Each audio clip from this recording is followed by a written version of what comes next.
What up, everybody? Al the Power 78, take 1 million. What I'm gonna do today is, well, first of all, my Hawaiian shirt got pirates on it, and everybody is like, "Oh my goodness, can't really see them that well," but they're there. Anyways, like I said, I'm gonna do a different Hawaiian shirt every time, hopefully, unless I run out of Hawaiian shirts, and I'll go back to the original one. So what I'm gonna do is I'm gonna create a new folder here, and I'm gonna call it nav bar, whatever that is. Let's rename that to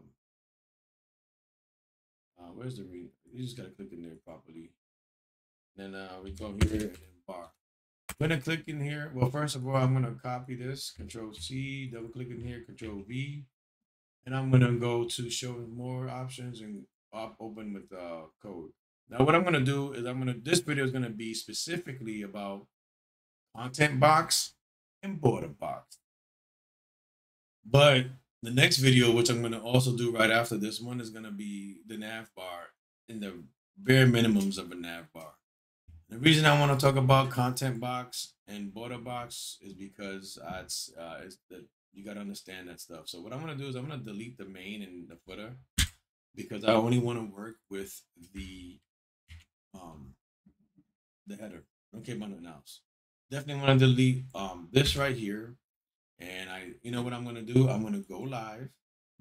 I'm gonna bring this down so you can see everything in the background. Let's save this again, and you see everything's gone, and that's pretty cool. But what I'm gonna do underneath the header or above the header is I'm gonna make two boxes, and I'm gonna make ID of box one, and then I'm gonna do the same thing. So let's was it all control? Oh man, all control down. I'm doing it wrong. Anyways, let's just copy and paste it like this, and then we'll put that underneath, and then we'll go to. So I'm gonna explain something real quick. When you use an ID, it's the first time you see it. That's what CSS or JavaScript would read. Okay. When you use a class, you could use it more than once, and then you could use select all classes. But ID specifically for that one specific area. What I'm gonna do is I'm gonna Control C this, open my CSS, and we're gonna get rid of the float. All right, and we're gonna work with that as well. So Control V, and let's highlight this right here. Alt Shift down does that, and we'll put this to 2. Now this warning is saying don't leave anything empty like this. So what I'm gonna do is I'm gonna hold the Alt button down, and I'm gonna click here. I'm gonna press Enter. This is gonna allow me to do all the same stuff for both of them.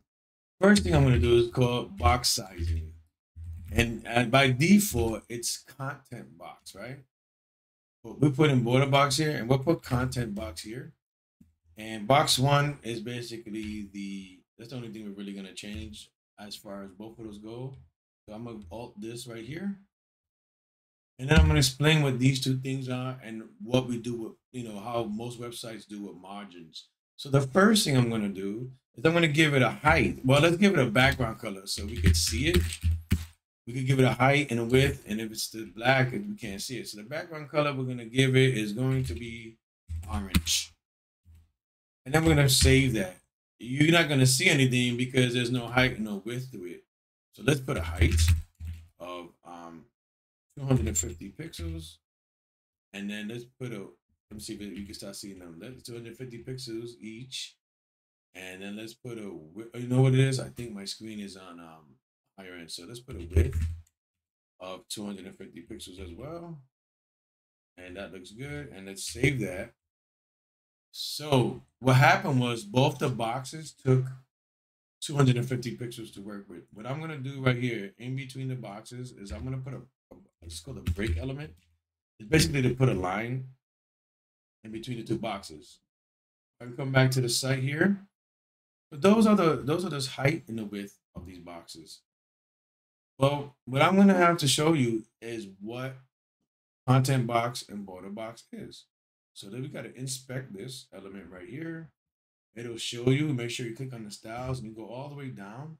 And you will see that it's 250 by 250, slightly off right here. And the same thing goes with this right here. It is 250 by 250, and nothing's changing. Now with content box, which is the default, it basically adds on to your element when you add border and padding. Now the margin is not that big of a deal because it doesn't add a margin. I mean, when you add a margin, it doesn't change the element size. It just pushes it away. Like you put a margin of 25, and that's it. That means it's 25 pixels from the top to the left, to the right, and to the bottom of my awesome son is laughing, of the element. The same thing happens whether it's border box or content box. It just basically pushes the element to where you want. You can even do negative so you can see it off screen, which I will not do at this time. So as you see, both of them have the exact same content still. The content box, like I said, it adds it outside the content, so it makes the element itself bigger. So what we're gonna do right here is we're gonna add a margin because margins really don't do much. So we're gonna add a margin of 10 pixels so we can see that it doesn't do much. You will see it was moved 10 pixels all around, right? Nothing's changed. And then we go to box 2, it's basically the same thing, 10 pixels all around, moved sideways, And this is so on the right hand side is like if something comes close to it, it has to be automatically 10 pixels away from it. So that didn't do much. Content inside, both of them exactly the same. Now we're gonna go with padding because we're gonna go from the outside in. So with the padding, we're gonna go and we're gonna do another 10 pixels, and you will see a difference here now for the both of them. Now you will see here that the box looks bigger because on the content of box 1, it's the same, but now you got 10 pixels of padding on all 4 sizes, right? Oh, we went from the inside out now. I should have did border. So it does that. So we go to click the box 2. What happens, you see the number shrink? What happens, it gives you 10 pixels inside the element, so the element stays the same size. It's kind of important when you're doing web development, depending which one you use. That's why a lot of people use border box, so the element size doesn't change. Just the content inside of it will change. The element itself will be 250 by 250. The whole element with both of these together, right? It should be like 250 by 250. Of course, it changes a little bit. You got 10 on each side, so that's 20 pixels. Add 20 pixels, it's back to 249. Top and bottom is 10, 20. Same thing on both sides. Unlike this one, which is 249, but now you added them all the way on the outside. So it looks like it's a lot bigger, but it's 20 pixels bigger to the left and right. And that makes it easier to see.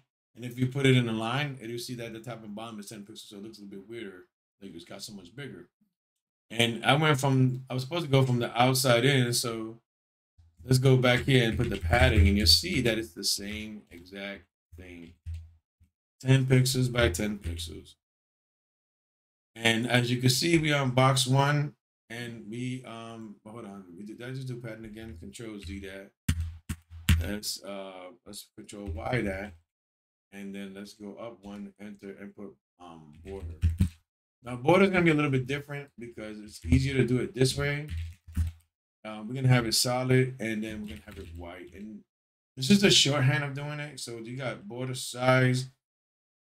When you do a border, you want to put border size, border type, I believe it is, which is solid or dotted or whatever, and then border color. Now this changes. There's like one that changes. I forgot which one it was. There's like a dotted one, a special dotted one that would change if you don't put it first, which is weird. So a double line or something like that.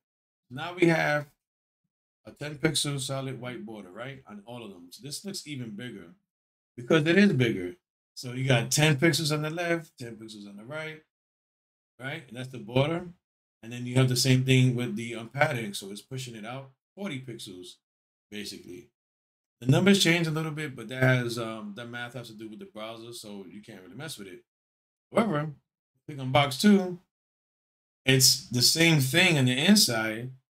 What happens is the content gets smaller, but the element stays the same size. So if you know, it's a lot easier to deal with the stuff inside and have to worry about adjusting all the other elements you might want to put side by side on the outside. So what most people do, and you'll see it almost everywhere you go, is they'll do something like this, and then they do this, and even more clutch, they do something like this, and then you go like this, and then go after. And so that's the pseudo elements before and after. So before the element and after the element. Yeah, it got CSS. You can never do this. Now you can. So what they would do is they would put margin 0. But you see, there's like a margin or something. Let's take this all off real quick, so you guys can see what I'm talking about. I'm gonna take this off, right? We're gonna leave the size on. We're gonna take this off right here. We don't need none of that. We're gonna save it, and without, let's go here. Let's go here, and then let's save it. And with you can see without any margins or anything like that written on the whole thing, there's a margin here, and a border or something here, and it's automatic. So what people do was the first thing that they do, they go margin 0. So that takes all this right here would select every selector and make it have 0 margins, which is great. And then this one right here will have, let's go back and undo all these margin stuff real quick. So we have that and we'll have that. And then we'll go back here and we'll put 0 again. And then now all the elements pre-registered with 0, right? But only these have true margins on them. 10 pixels at top and bottom plus the break. So remember, that's 20 pixels top and bottom here.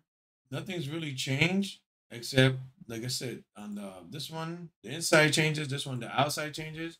And I think it's harder to deal with the outside changing because now you change this element, so it's not looking the same with the other element next to it. So you just have to worry about Baby David! Yay! Come. Oh, yay, Baby David! I'm sorry about y'all. So all you have to do is worry about Baby David.